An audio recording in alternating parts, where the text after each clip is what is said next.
बनवायचं.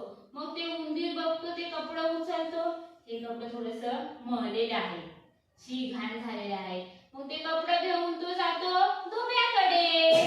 धोबी म्हणजे कपडे धुतो ना, जो कपडे धुतो त्याला काय म्हणतात, धोबी. मग तो गेला धोब्याकडे आणि धोब्याला म्हणाला, धोबी दादा एवढं कपडं दे ना धुवून.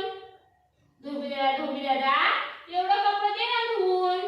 धोबी म्हणतो, काय रे उंदरा, हे असं कसं काम आणलंस तुम्ही, जा मी नाही धुवून देत. काय म्हणतो धोबी, जा मी नाही धुवून देत. मग उंदीर म्हणतो, थांब थांब मी आता सगळ्यांना सांगतो, धोबी दादा आळशी आहे, त्याला कुठलं काम येतच नाही, तू माझं हे लहान कपडे धुवून देतच नाही.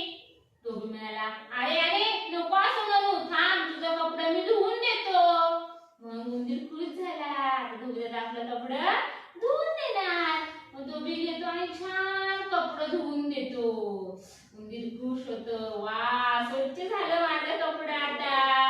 मग ते कपडं घेऊन जातो तो शिंपीकडे. शिंपी म्हणजे कोण, कपडे शिवतो ना, त्याला म्हणतात शिंपी.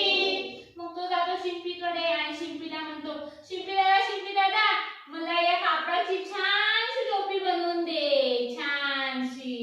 शिंपी म्हणतो, काय उंदरा मला नाही वेळ टोपी शिवायला. शिंपी म्हणतो, काय रे उंदरा हे काम, मला नाही टोपी शिवायला वेळ. मग उंदीर परत म्हणतो, थांब थांब तू माझं काम नाही करत ना, मी आता सगळ्यांना सांगतो की शिंपी दादा खूप आळशी आहे, तो काही काम करत नाही. मग शिंपी म्हणाला, थांब थांब नको असं म्हणू दे, मी तुला छान टोपी शिवून देतो. मग शिंपी मस्त मशीनवर त्याला मस्त छानशी टोपी शिवून देतो.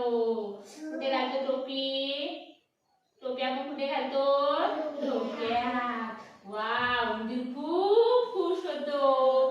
पण टोपीला आता मस्त रंगीत बनवायचं. मग उंदीर जातो एका आजीबाईकडे. मग आजीला म्हणतो, आजीबाई मला या टोपीला छानसा गोंडा लावून दे, छानसा गोंडा लावून दे, म्हणजे माझी टोपी कशी रंगीत आणि छान दिसेल.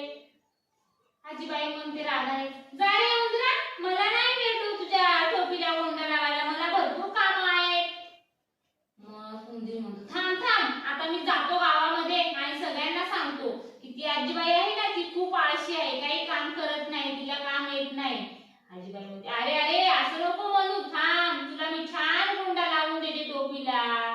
ठीक आहे. मग उंदीर देतो आजीबाईकडे टोपी आणि आजीबाई त्याला छान गोंडा लावून देते, मस्त रंगीत असं गोंडे लावून देते. उंदराची टोपी अजूनच कशी दिसते, छान दिसते, मस्त गोंडे लावतात ना.